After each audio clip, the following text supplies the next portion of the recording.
Washington, EPA Administrator Scott Pruitt has been under fire for frequently flying in first and business class at taxpayer expense.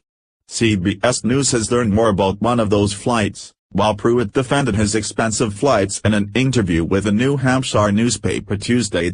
In early June, Pruitt traveled to Italy for meetings at the Vatican and to attend a summit with international energy ministers. Taxpayers picked up the tab for his round-trip business-class flight, which cost at least $7,000, several times the cost of what was paid for other staffers who accompanied him on the trip. CBS News has learned that when Pruitt returned home from Milan on June 11, he flew on Emirates Airlines, whose business-class cabins are some of the world's most luxurious, complete with an onboard lounge that promises what the airline calls a truly unique journey. To take the flight, Pruitt needed special dispensation. Government officials are bound by the Fly America Act, which requires them to use U.S. air carrier service for all air travel funded by the U.S. government. Sources have told CBS News that Pruitt regularly flies in first class along with his unprecedented, round-the-clock, security detail. The costs of their travel has not been made available. A certificate justifying the return flight from Milan that the EPA provided to CBS News said Pruitt flew on a foreign carrier because it was the only available flight that would get the administrator back in time to attend the cabinet meeting with President Trump the next day. "It's good to be back in the United States. I actually arrived back this morning at 1 o'clock from Italy, from the G7 summit," he told the president during that meeting. The entire trip cost more than $43,000, according to travel vouchers obtained by the Environmental Integrity Project. To make his departing flight to Rome on June 7, Pruitt flew on a military aircraft from Cincinnati, where he had attended a rally with the president. 2 days before Pruitt went to Italy, he took an overnight trip to New York where he conducted television interviews to discuss Mr. Trump's decision to pull out of the Paris Climate Agreement. He also flew round trips between Ronald Reagan Washington National Airport and LaGuardia in New York on a shuttle flight costing $1,641.53.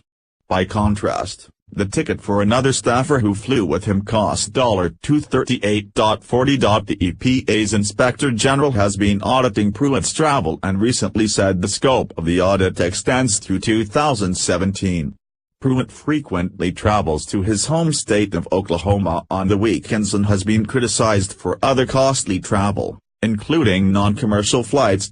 Oversight panel to look into officials' use of private aircraft for official travel. An EPA spokesman said, due to security concerns he has a blanket waiver to fly in first or business class and that when he travels, the agency follows the recommendations of security personnel. But even Republicans like Senator John Kennedy of Louisiana are questioning why Pruitt routinely flies in first or business class when taxpayers are footing the bills. "I'm sure there's some situations in terms of security where an upgrade may be appropriate," Kennedy said. "But I think as a general rule, except for the president and the VP or if you're paying for it yourself, you ought to fly coach."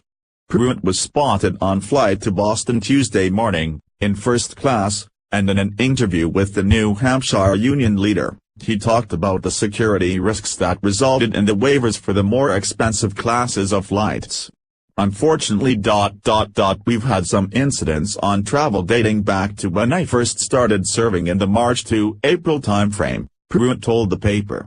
"We live in a very toxic environment politically, particularly around issues of the environment," said Pruitt, who confirmed to the union leader that he had flown first class from the Washington metro area to Boston to reach New Hampshire. "We've reached the point where there's not much civility in the marketplace and it's created some issues and the security detail, the level of protection is determined by the level of threat." Pruitt said the decisions to fly first class are not his. "I'm not involved in any of those decisions," Pruitt told the union leader. "Those are all made by the security detail."